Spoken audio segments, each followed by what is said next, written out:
Hello, hello! Today I'd like to talk about interpretation. It's a profession that is often underrated, underpaid, underappreciated, and underprotected. If you're not in the field, you might think interpretation pays well and is a respected job. After all, you must study for years and years to perfect your knowledge of both languages, or several. But there are also those who severely underestimate the work and skills needed to become an interpreter. Some, I'm looking at you employers, really think that knowing two languages, being bilingual, is enough. But more on that later. Today I'm going to tell you a story I've never told my friends or family before. This story is one of the most embarrassing moments of my life, but also one of the most humbling, and because of that, I learned a big lesson. So today I'm laying it out bare so you can also learn from this experience and understand the intricacies of interpretation. Here goes. When I was living in South Korea, I was once hired to interpret for a blockchain event for over 60 participants.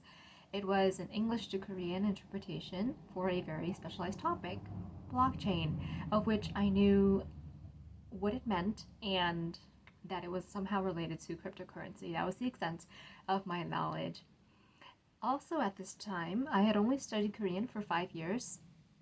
I had no translation degree, not even a Korean studies degree. I just knew intermediate to advanced Korean, and I was fluent in English. And I told my contact that I was studying to become a translator. That was it.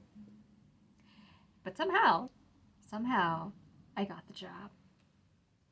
Anyways, after receiving the files, I realized, oh shit, I should not have gotten this job.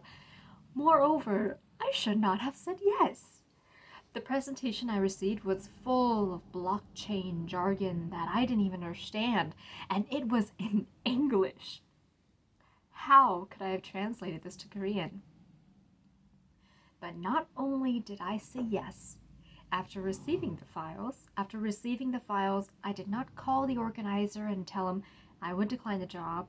I did not tell him I wasn't qualified to interpret into Korean, let alone on blockchain. Instead, I studied the material, found the basic translations of the technical terms, and on the day of the job, I dressed up nicely and went to the venue. Everything was fine before the event started. I met up with the event coordinators. They treated me kindly and even served me coffee. But once the people began to file in, my heart started thumping louder in my chest. Would I be able to do a good job? What if I don't know the translation for a certain word? What if I can't interpret it right? Are people going to think I'm a fraud? Yes, I was. When the speaker started talking, I scribbled frantically on my notepad. Then I grabbed the mic and opened my mouth.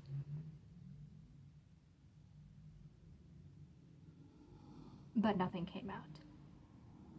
Looking out at the crowd of older attendees, many of whom must have been investors and blockchain enthusiasts, I never felt so estranged, so alone, and isolated. I blurted out a simple sentence in Korean. I probably got, 10% of the message across. I could tell the crowd did not understand what I was saying. I kept trying as the speaker kept talking. Then I just shut down. I sat down and looked at the event coordinators around me. It was truly a surreal moment. I knew it. They knew it. We fucked up. I fucked up.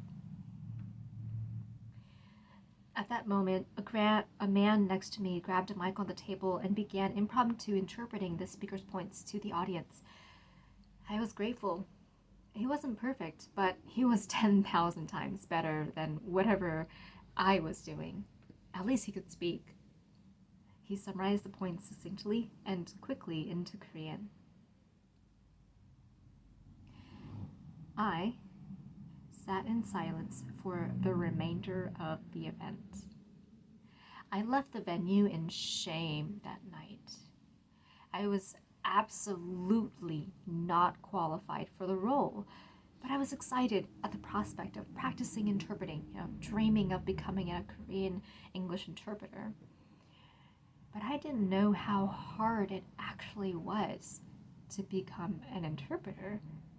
I had underestimated the training, the practice, and the knowledge it took to actually interpret. I'm lucky that I didn't have to pay the event hosts any damage fees. We stopped contact after that event, and I gave them my sincerest apologies, and they were really nice to me. I'm lucky that the kind man took the mantle and did such a good job in interpreting. But I was a complete fool for thinking that I could have interpreted into my second language without any proper training. After facing that kind of humiliation, there might be some people who run away from the field entirely. But I persisted. I took classes for interpreting at a Korean academy. I even applied to Middlebury Institute and got in for English Korean translation and interpretation. I met with interpreters who told me how tough their study regime was. It's not enough to know two languages well. You have to train yourself in bridging understanding between what is said in two languages. You have to study vocabulary and culture and politics and economy, all sorts of things. You have to practice switching your brain between the two languages quickly and effectively. That was one of the biggest lessons I faced in my life. And it took that humbling experience, that horrifically embarrassing experience, to learn it. Going back to my point about interpreters being underpaid, sure, interpreters might be paid a high per hour rate, but the jobs they do get are far and few. Have you heard of companies hiring bilingual speakers and using them for intercompany communication? Bilingual speakers are definitely an asset and can be helpful, but they can't replace a professional interpreter for situations that require high stakes. A bilingual speaker isn't enough for your legal documents and could cause miscommunication during negotiations with stakeholders.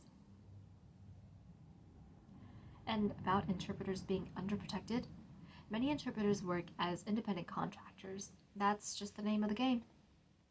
As such, health insurance, life insurance, work insurance is all on the onus of the interpreter.